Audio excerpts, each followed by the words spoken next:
Ada 3 yang saya dapat selama saya mendampingi UMKM. Oke. 1, product knowledge. Kalian mau buat apa?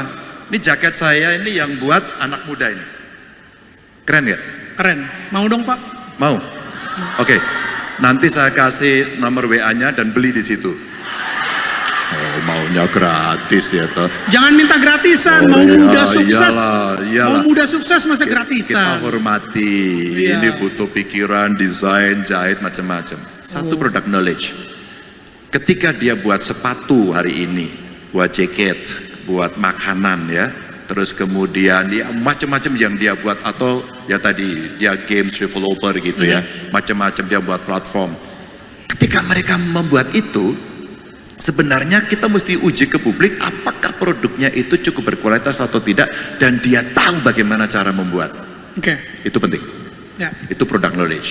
Jadi mulai dia produksi dan oh ini barang saya benar, oh pakai buat sepatunya enak, desainnya bagus, harganya nanti pricingnya terakhir, tapi orang bisa melihat tertarik. Buat jaket, buat makanan, itu 1. Kedua, kalau ini sudah ada, biasanya problem kedua yang muncul adalah akses keuangan. Maka saya punya bank, sorry ya, banker, sorry, enggak sombong, tapi ya lumayan lah gitu ya. Kami punya bank di Jawa Tengah, namanya Bank Jateng. Bank Jateng kemudian kita minta untuk membuat 1 skim khusus. Maka ada skim untuk mbok-mbok di pasar. Itu tahu nggak pinjamannya? 1-2 juta. Terus kemudian yang mulai usahanya jalan, kita punya namanya Mitra Jateng 25, itu hanya untuk mereka yang usahanya mikro. Maksimum itu kira-kira plafonnya 25 juta.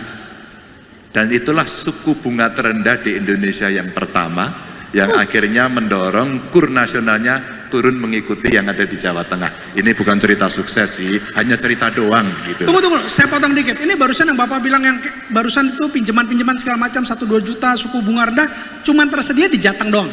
Ya awalnya saat itu suku bunga usaha mikro itu 12%. Rata-rata ada negosiasi ya kira-kira dan 11-10. Lalu kami ketemu dengan Pak Presiden, ngobrol-ngobrol, beliau bisi-bisi, Pak Ganjar, kurnya mau saya turunin suku bunganya. Keren Pak. Berapa Pak? 9%. Hebat Pak. Cocok, ini yang ditunggu rakyat, apalagi COVID kemarin kan. Lalu saya nyambut. Ini di Brebes kegiatannya sambil tanam bawang. Ada bankers banyak sekali, ada pengusaha banyak sekali, menteri-menteri ikut. Izin Pak Presiden, tentu saya senang sekali Bapak nanti akan menurunkan suku bunga. Saya bocorin ya Pak, mohon maaf begitu. Dan Jawa Tengah sudah punya suku bunganya 7% Pak, bukan 9%. Oh kaget gitu. Nggak, tapi pilih kasih Bapak, kenapa cuman perjuanginnya cuman untuk Jawa Tengah doang sih Pak? Nah pada saat itulah kemudian Bapak nggak pengen tenang, perjuangan marah, untuk seluruh rakyat Indonesia gitu nggak pengen? Ini sepatu dicopotin nanti. Pada saat itu kemudian saya turun dari panggung, Pak Presiden bertanya, kenapa bisa? Pak Ganjar kasih subsidi bunga? Tidak Pak. Kami komunikasi dengan OJK Pak. Loh Pak Ganjar income-nya turun? Tidak Pak. Waktu itu aset kami sudah 50 triliun. Dan kalau kemudian satu kabupaten, kami punya 35 kabupaten kota, itu saya kasih ya masing-masing 10 miliar aja untuk revolving fund gitu ya, kepada usaha kecil menengah, itu hanya 10 miliar Pak. Kredit komersialnya nggak terganggu. Bunganya masih tetap bunga komersil Pak, tapi ini UMKM soal cerita bagaimana kita berpihak. Kalau bahasa kami waktu dulu jadi aktivis, bagaimana menjadi seorang marhenis untuk mau berpihak. Itu aja, dengan keputusan, by power. Nah jadi menurut Bapak, suatu hari nih yang Bapak perjuangkan di Jateng ini, suatu hari Bapak yakin ini bisa untuk seluruh rakyat Indonesia? Nggak usah suatu hari. Setelah cerita 9%. Tahun depan gitu maksudnya? No. Oh bukan. Pada saat cerita 9% saat itu, dari 12 ke 9, kami sudah punya 7. Ya. Setelah itu berikutnya pemerintah mengevaluasi dan jadi 7% punya pemerintah. Bahkan dia turun lagi pemerintah menjadi 6% dan sekarang sudah berlaku di seluruh Indonesia. Tadi nggak usah ditunggu. Udah. Maksud saya banyak bupati wali kota hebat, banyak gubernur hebat. Ya, dan dia bisa punya kreasi-kreasi yang ada di daerah dan kemudian ini bisa diadopt sampai ke nasional. Jadi tiktokan sama presiden, ini presidennya kan funky juga. Kalau kita omong-omong begitu, Pak ini dibuat aja Pak Nasr. Oh iya ya, kenapa enggak ya gitu. Dan itu sebenarnya bisa terjadi. Jadi tadi ya akses mudah, dan terakhir apa pendampingan. Pendampingan, oke. Nah Penting ini ya. UMKM kawan-kawan. Jadi Yes. kalau kawan-kawan mau didampingi, biasanya akan sustain. Nanti problemnya akan diselesaikan. Maka butuh creative hub. Saya buat namanya Heterospace di Jawa Tengah, itu kurang lebih alumninya sudah 60.000. 60 saya baca aja ya biar nggak keliru ya.